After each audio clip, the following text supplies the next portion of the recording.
जय मसीह। आज 13 अक्टोबर 2019 तदनुसार 26 असोज 2076 आइतबार।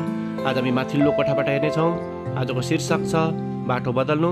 आज हामी परमेश्वरको वचन योना 1 को 1 देखि 3 र 3 को 1 देखि 10 सम्म पाठ गर्नेछौँ।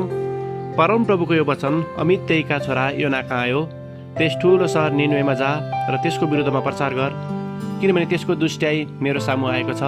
तर योना परमप्रभुबाट भागेर तर्सिसतिर लागे। तिनी तल योप्पा सहर गए र त्यहाँ तिनले तर्सिसमा जाने एउटा जहाज भेट्टाए।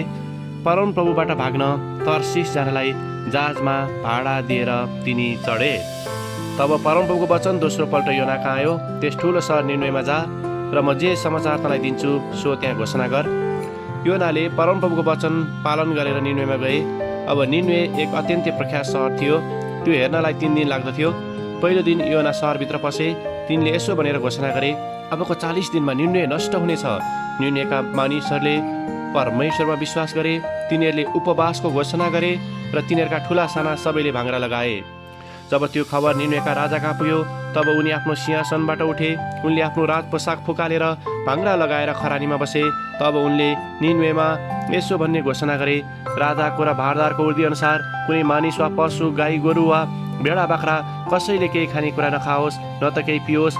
तर मानिस र पशुले भाङ्रा लगाउन् र परमेश्वरमा पुकारा गरून्।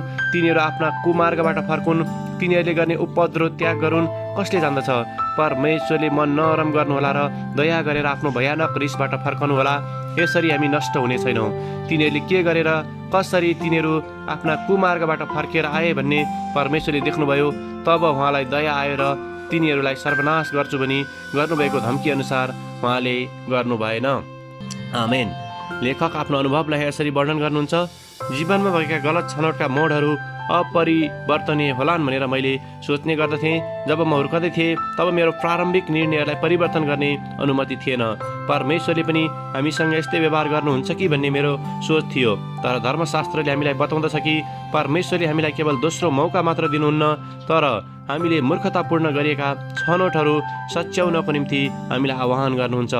जब योनाले परमेश्वरबाट आफ्नो जिम्मेवारी पाए, तब उनी विपरीत दिशामा भागे, जसको कारण उनी माछाको पेटभित्र पुगे। तर जब उनले पश्चाताप गरे पनि उनले तुरुन्तै परमेश्वरको सन्देशलाई घोषणा गर्न भने सकेनन्। सबैभन्दा पहिला त उनी माछाको पेटबाट निस्कनु पर्ने थियो र निनवेका लामो यात्रामा जानुपर्ने थियो। तर जब उनले परमेश्वरलाई पुकारा गरे, उनले सहायता पाएर निनवे सहरलाई पतन हुनबाट बचाए। जब हामी पनि हाम्रो गलत बाटोलाई बदल्ने कोसिस गर्दछौँ, तब परमेश्वरले हामीलाई सहायता गर्नुहुन्छ। यदि बाटो बदल्ने बेलामा हामीले कुनै अवरोधहरूको सामना गर्यौँ भने हामीले ईश्वरीय सहायताको निम्ति पुकारा गर्नुपर्दछ। प्रभुले दिनुभएको आज्ञामा हुन्छ भन्नलाई कहिले पनि ढिलो गर्नु हुँदैन। आमेन। आजको विचार, जब मैले मेरो बाटो परिवर्तन गर्नुपर्दछ, तब परमेश्वरले मलाई सहायता गर्नुहुन्छ।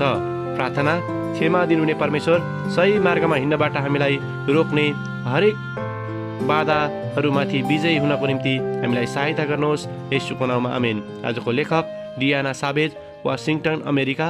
आजको प्रार्थनाको विषय, दोस्रो मौकाको निम्ति धन्यवादी हुन।